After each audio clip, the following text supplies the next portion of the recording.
pick their own cronies and lackeys to start with whatever name you call it.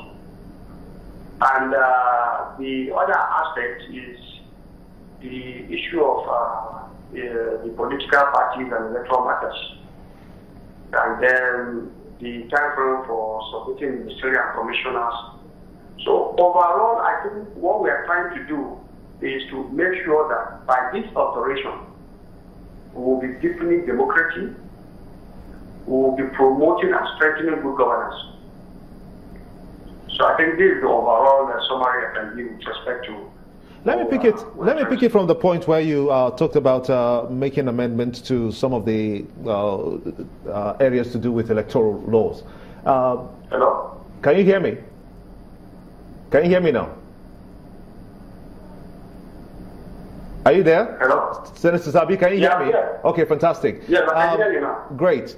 Let's talk about the areas that have to do with amending the areas that have to do with the powers that is ascribed to the Senate according to the Constitution. Are you looking towards Section 171 with a view to clearly understanding what it means for senators to confirm offices that are being presented to you by the executive?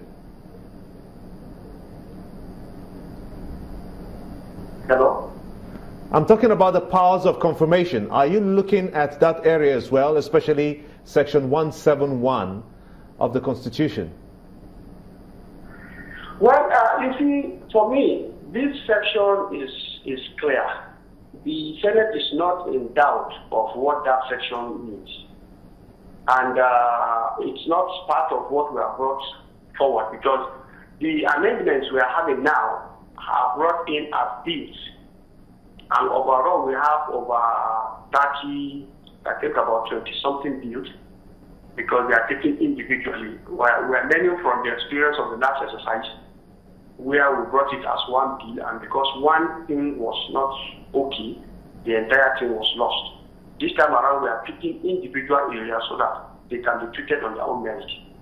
Now, as far as the National Assembly is concerned, Section 171 is clear. And to the best of my knowledge, I've been in service, and I know when you say extra-ministerial departments, you are not talking about agencies or parastatals. Extra-ministerial departments are different. And I think that is why even in the acronym we use in budgeting, we say MDAs, ministries, departments, and agencies. The departments, they are talking about the extra-ministerial departments. So all of these things is just for us to try to be sincere as citizens from both sides, both the executive and the legislature. We must be sincere to our citizens. We must begin to look at the responsibility that is being placed on us. And I think this issue of confirmation has been on for the past 16 years. And to me, the debate happening now is just needless. But of course, if the executive feels very strongly about it, courts are there to adjudicate. So we are okay if they decide to go to the Supreme Court for interpretation. At least that will put a permanent solution to the entire issue. Yeah. Well, Senator, we understand that there's this compulsory treatment and care of victims of gunshots bill that the National Assembly has passed, and it was supposed to be sent to the executive for assent. Could you tell us about this bill? What informed this bill going through? Well, thank you, Chamberlain. You see, the overall point to be noted here is that the primary purpose of governance is the security and welfare of our citizens. Now, you see, there is this saying that if you never turn your tap off, to see that there is no water, you will not understand when people are saying there is no water. So for people who have been victims of gunshots, and who end up dying, you need to be in the family of those people to understand the grief that such unfortunate incidents will bring. Where somebody is shot for no fault of his, it's not everybody who has a gunshot wound that is a criminal. And at the end of the day, the person is taken to the hospital, or you even see passers by not wanting to help. And at the end of the day, we are losing so much of our very, honest, sincere citizens.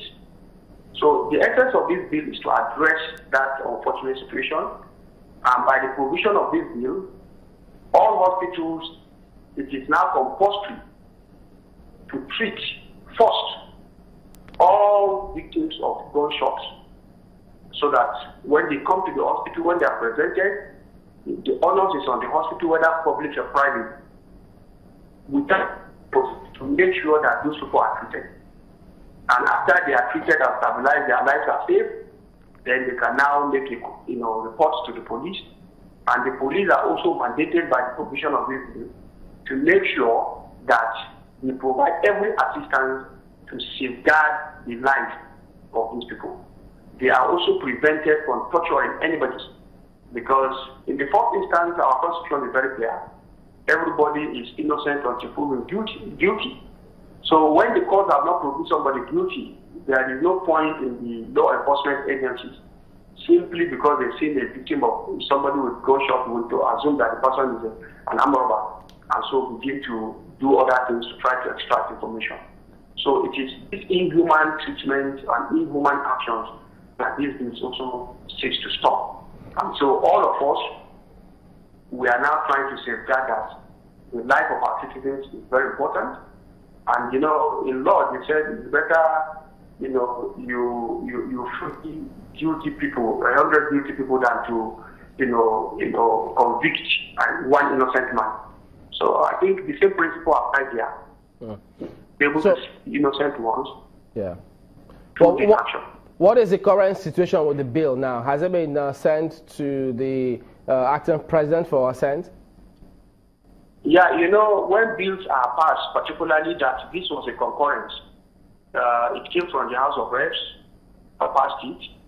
The clerk of the National Assembly will now process it through their own administrative process and transmit it, because they need to put it through there is a legal department that will make sure that it is put in the proper framework, and then it will now be submitted to the presidency. I'm just wondering. I guess that is in the process. Okay, but there's always a challenge about how these things are implemented. Much as, yes, there needs to be a lot more publicity about this bill. Are you optimistic that this wouldn't face that implementation, or it will scale the implementation hurdle?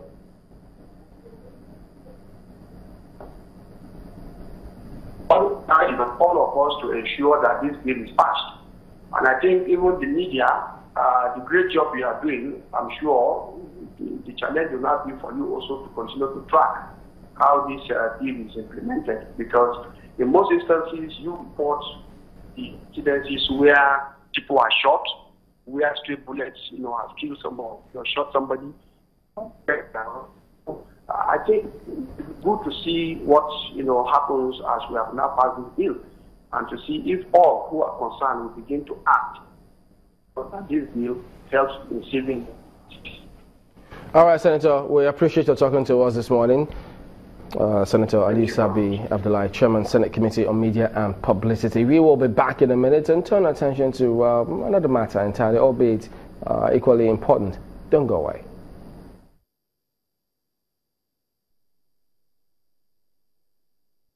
The current regulation from which